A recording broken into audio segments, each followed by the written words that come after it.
The group text arrived at 9:23 a.m. on a Friday morning.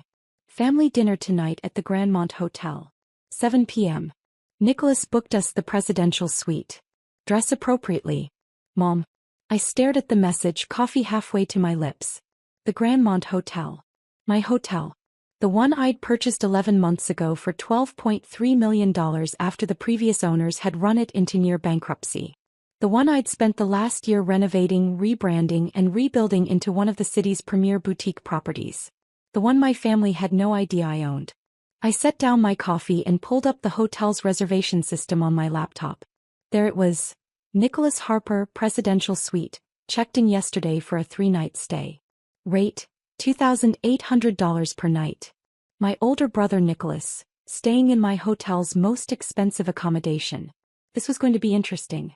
At 32, I'd grown accustomed to my family's assumptions about my life.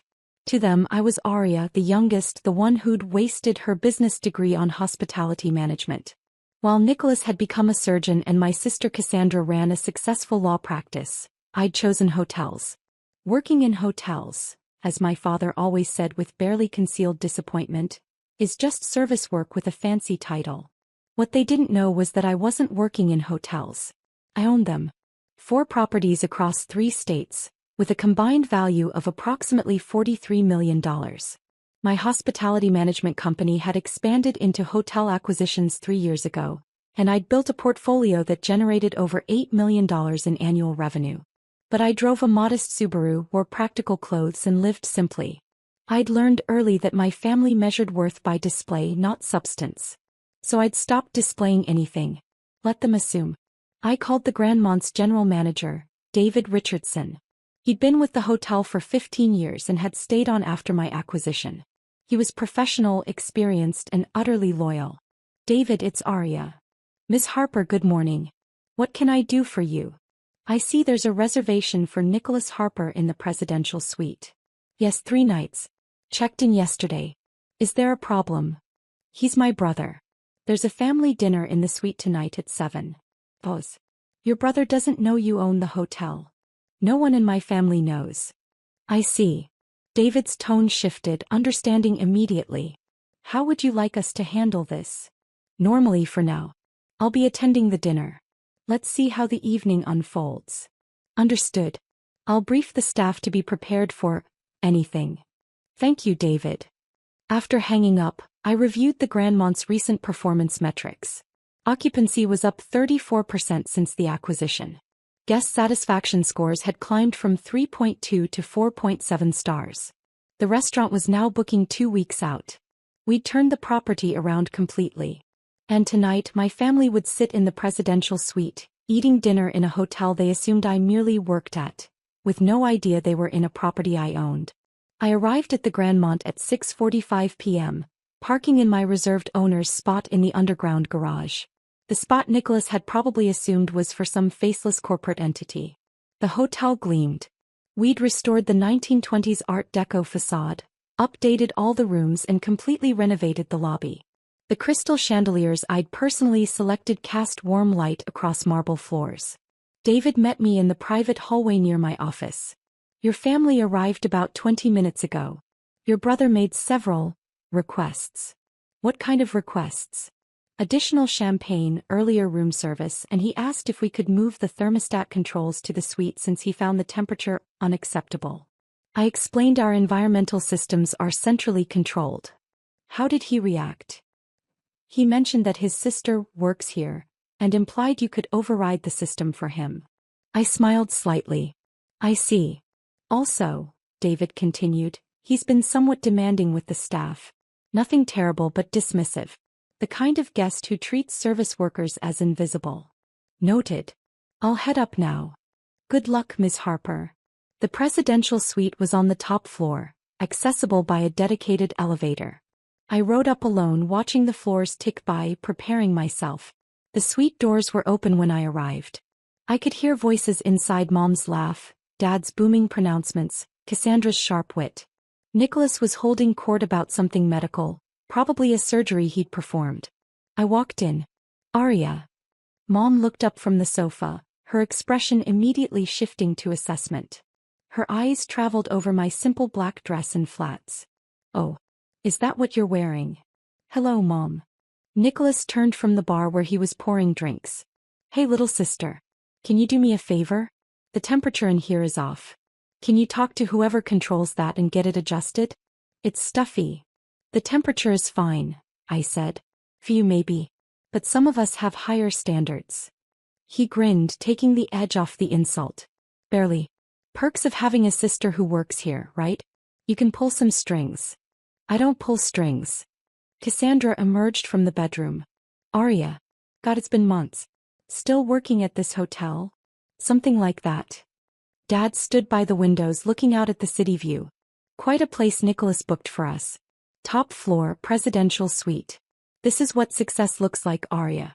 This is what happens when you apply yourself to a real career. David, I said quietly. I'm not David, I'm your father. I was calling for David Richardson, the general manager. He's supposed to bring the wine list. Oh. Dad turned back to the window. Well, we already ordered champagne. $400 bottle. Nicholas is treating us. Nicholas raised his glass. Only the best for my family. Though Arya, you might want to stick with the house wine. This is probably outside your budget. I sat down on one of the suite's leather chairs. The chairs I'd selected from a boutique furniture maker in Italy. Each one cost $3,200. I'm fine, thanks. Mom settled next to me, patting my hand. So tell us, sweetie, are you still doing the front desk work? Or have you moved up to management yet? I'm in management. That's wonderful. What's your title? It varies by property. Cassandra laughed. Varies by property? Arya, you work at one hotel. Unless you're job hopping again. I work with several properties. Several, Dad repeated. Arya, when are you going to settle down? Pick one place and build a real career? You're 32 years old. Nicholas was chief resident by your age. And I had already made partner, Cassandra added. Dad's right. You need stability. A knock at the door interrupted. David entered, followed by two servers with the dinner set up. He caught my eye briefly and I gave him a slight nod. Good evening, David said smoothly. I'm David Richardson, the general manager. I wanted to personally ensure everything meets your expectations this evening. About time, Nicholas said. Look, we need the temperature adjusted. It's at least 3 degrees too warm in here. I apologize, sir, but our climate control is optimized for guest comfort. I assure you the temperature is set to the standard. I don't care about the standard. I'm paying $2,800 a night for this suite. Adjust it. David's expression didn't change. I'll see what I can do, sir. As the servers set up dinner on the suite's dining table, Mom turned to me. Arya, since you work here, can you make sure they bring extra bread? And tell them to make sure the steaks are cooked properly. Nicholas is very particular. I don't work in the kitchen, Mom. But you must have some influence. That's the benefit of working at a nice hotel like this, right? Employee perks. Something like that. Dinner was served. The food was exceptional, Chef Raymond's new menu was performing beautifully. But my family was too busy talking about themselves to notice. Nicholas dominated the conversation with stories about his surgical cases. Cassandra interjected with tales of her latest courtroom victories. Mom and Dad beamed at them, asking questions, expressing admiration. No one asked me anything. Halfway through the meal, Dad set down his wine glass and looked at me with what he probably thought was fatherly concern. Arya, your mother and I have been talking. We're worried about you. Worried? You're 32, unmarried, working in hospitality. Have you thought about your future? About retirement? About building real wealth? I think about it. Do you have any savings? Mom asked. Any investments? Some. Nicholas leaned back in his chair. Look, Arya, I don't mean to be harsh, but hotel work isn't a career path. It's a job. There's a difference. You're never going to own real estate or build significant wealth working front desk at a hotel. You'll never own property, Dad agreed. Not in this market. Not on a hotel worker's salary. You should have listened to us and gone to medical school. Or law school, Cassandra added. It's not too late. You're still young enough to start over. I cut into my steak. I don't want to start over. That's the problem, Dad said. You're complacent. You've settled for mediocrity. Look at this hotel, beautiful place, isn't it? Someone owns this. Someone's smart enough to invest in real estate to build something. That could have been you if you'd made better choices. Could have been, I repeated. Nicholas gestured around the suite. This is what ownership looks like, Arya. Real success. The person who owns this hotel is probably worth millions. That's the kind of life you could have had. Is it? Instead, you're serving people who have that life. Do you see the difference? There are owners and there are workers. You chose to be a worker. Mom reached over and squeezed my hand. We're just trying to help, darling. We want you to be happy. But we also want you to be realistic about your limitations. My limitations? Yes. Not everyone can be a doctor or a lawyer. Some people are meant for service roles. There's no shame in that. She smiled. It's who you are. I set down my fork and looked at each of them. Nicholas, smug in his borrowed luxury. Cassandra, pitying in her assessment. Mom and Dad, disappointed in their failure of a daughter. Can I ask you something? I said quietly. Of course, Dad said. Do any of you know what I actually do for work? They exchanged glances. You work at hotels, Mom said carefully. Doing what specifically? Silence. You never asked, I said. In 10 years, none of you have ever asked me to describe my actual job. You assumed and you stopped caring. That's not fair, Cassandra protested. We ask about your life all the time. No, you don't. You ask if I'm still working at hotels and then change the subject. You've never asked about my responsibilities, my achievements, my goals. You decided what my life was and stopped looking for anything different. Nicholas scoffed. Don't be dramatic. We know you manage hotels or something. Or something, I agreed. Another knock at the door. David entered again, this time with a formal expression. I apologize for the interruption. Mr. Harper, may I speak with you privately? Whatever you need to say, you can say in front of my family, Nicholas replied. Very well. Sir, I've been informed by the owner that your behavior towards staff members has been inappropriate. Several employees have reported dismissive and demeaning treatment. Nicholas's face flushed. Excuse me? I've been perfectly polite. You referred to one of our housekeepers as the cleaning person and told her to hurry up when she was servicing your room. You snapped your fingers at a waiter in the restaurant. And you've made multiple demands that contradict hotel policies. That's absurd. I'm a guest here. A paying guest. I demand to speak to the owner. The owner is aware of the situation. Then get them on the phone. David looked at me. Ms. Harper. Every head in the room swiveled toward me. Yes, David. Would you like to address Mr. Nicholas Harper's complaints directly? I would, thank you. I stood up, smoothing my dress. The dress I'd worn specifically because it was simple and unassuming, the kind of thing that let people underestimate me. Nicholas, I said calmly, your behavior toward my staff has been unacceptable. Snapping fingers, dismissive language, and treating service workers as invisible violates our guest conduct policy. Your staff. Mom said. Arya, what? I purchased the Grandmont Hotel 11 months ago, I continued. The acquisition price was $12.3 million, paid in cash. I own this property. I own this building. I own this presidential suite you're sitting in. Complete silence. That's impossible, Dad said finally. It's not. David, can you pull up the ownership records? David produced a tablet, tapped a few times, then turned it toward my family. Grandmont Hotel. Purchased November 2023 by Harper Hospitality Group. Registered owner. Arya Michelle Harper. Nicholas grabbed the tablet, staring at the screen. This can't be right. It's right. Harper Hospitality Group is my company. I own 4 hotels. The Grandmont here in the city, the Riverside Resort upstate, the Maritime Inn on the coast, and the Summit Lodge in Colorado. Combined value, approximately $43 million. $43 million, Cassandra whispered. My company generates roughly $8 million in annual revenue. I have 83 employees across the 4 properties. I've been in the hotel acquisition business for 3 years. Mom's hand had gone to her throat. But you said you work with hotels. I do work with hotels.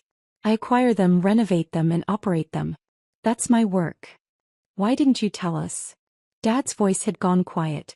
You never asked. You assumed I was working front desk and never looked deeper.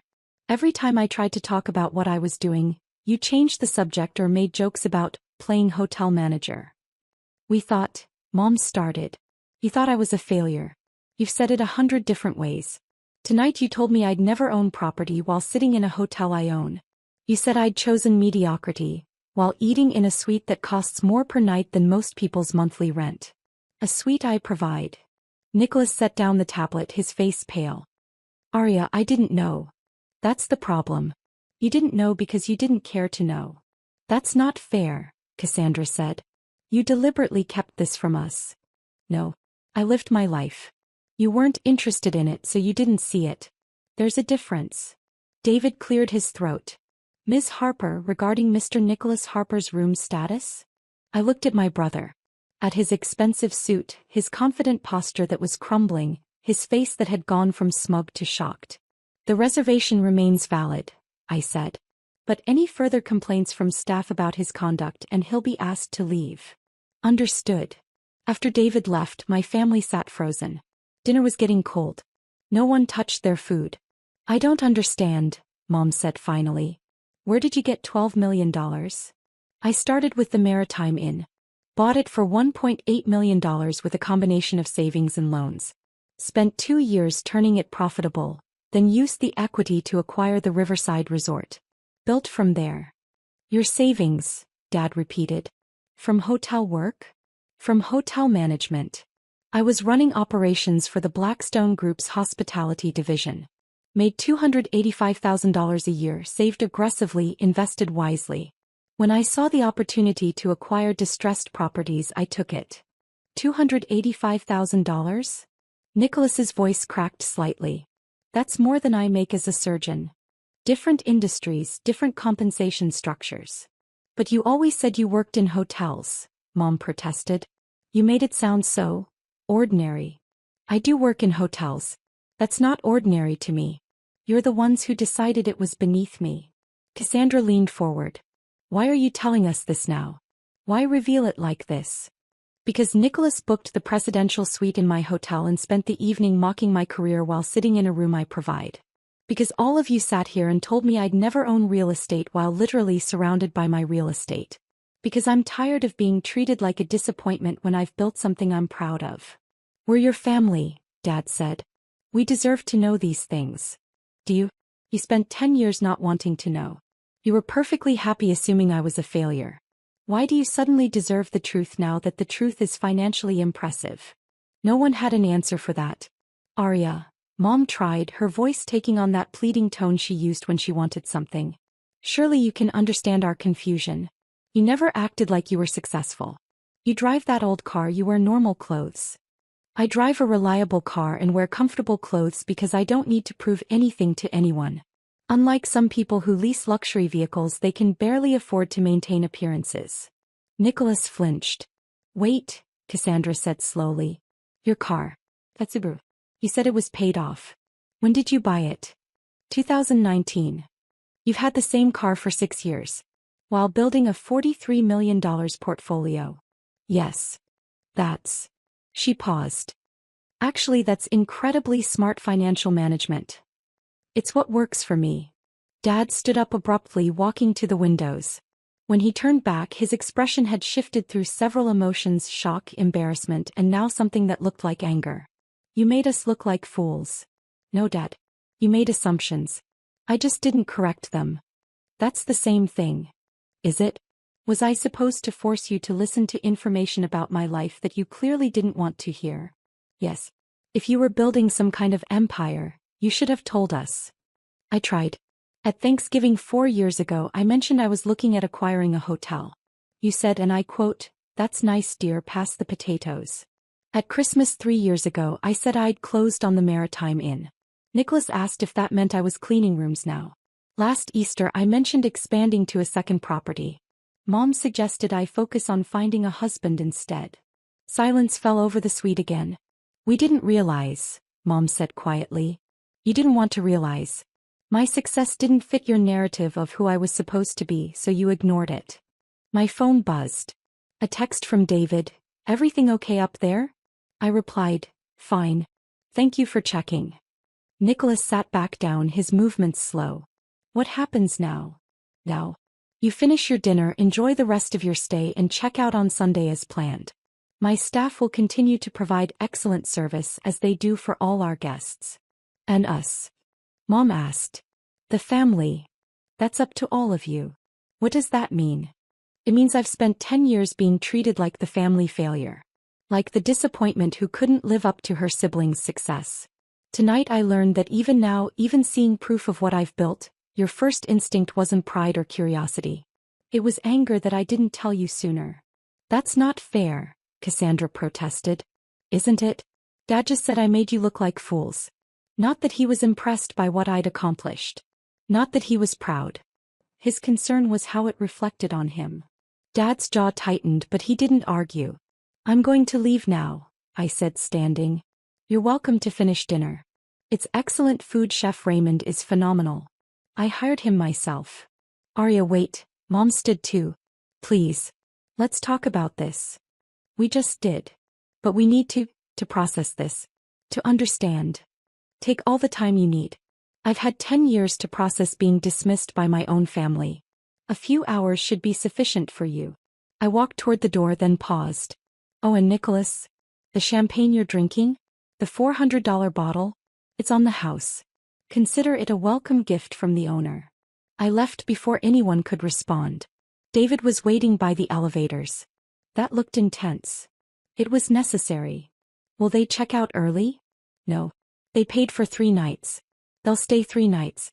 They're proud people, but they're not stupid with money. Unlike what they assumed about you. Unlike what they assumed about me, I agreed. Back in my office, I poured myself a glass of the same champagne Nicholas had been drinking. It was excellent. I'd personally selected every wine in the hotel's cellar. My phone started buzzing almost immediately. Cassandra. Nicholas. That. I silenced it and turned to my computer. There were acquisition proposals to review. A hotel in Austin was struggling. The numbers were promising. An hour later, David knocked on my office door. Your family is leaving the suite. I thought you'd want to know. Leaving? They have 2 more nights. Apparently they're uncomfortable now. They're checking out. I felt something twist in my chest. Not regret exactly. But something. Process the early checkout, I said. Full refund for the unused nights. Are you sure? I'm sure. After David left, I sat alone in my office looking at the security camera feed that showed the lobby. I watched my family gather their bags, settle the bill, and walk out into the night. None of them looked up at the cameras. None of them asked to speak to me again. They just left. My phone buzzed one more time. A text from a number I didn't recognize. This is Cassandra. I got your number from Mom. I just want to say, I'm impressed. What you've built is remarkable. I'm sorry we never saw it. I'm sorry I never looked. I stared at the message for a long time. Then I typed back, thank you. That means more than you know. She replied immediately, can we have coffee sometime? I'd like to hear about your work. Really hear about it. I'd like that, I wrote. Another message, this time from Nicholas. I was an asshole tonight. And for the past 10 years. You were right about everything. I'm sorry. I didn't respond to that one. Not yet. Instead, I finished my champagne and returned to the Austin hotel proposal. The property was undervalued. The location was perfect. The renovation costs were manageable. I drafted an offer. $6.8 million, all cash, close in 45 days. This was who I was. This was what I'd built. A $43 million portfolio that my family had never bothered to notice. Until tonight. Until the moment they'd stood in my hotel and told me I'd never own real estate. Their mistake. Not mine. Outside my office window, the city glowed with 1,000 lights. Somewhere in that city my family was processing what they'd learned. Processing who I really was. But in this office, in this hotel, in this empire I'd built so quietly that even my own family missed it, I was exactly who I'd always been. Just finally seen.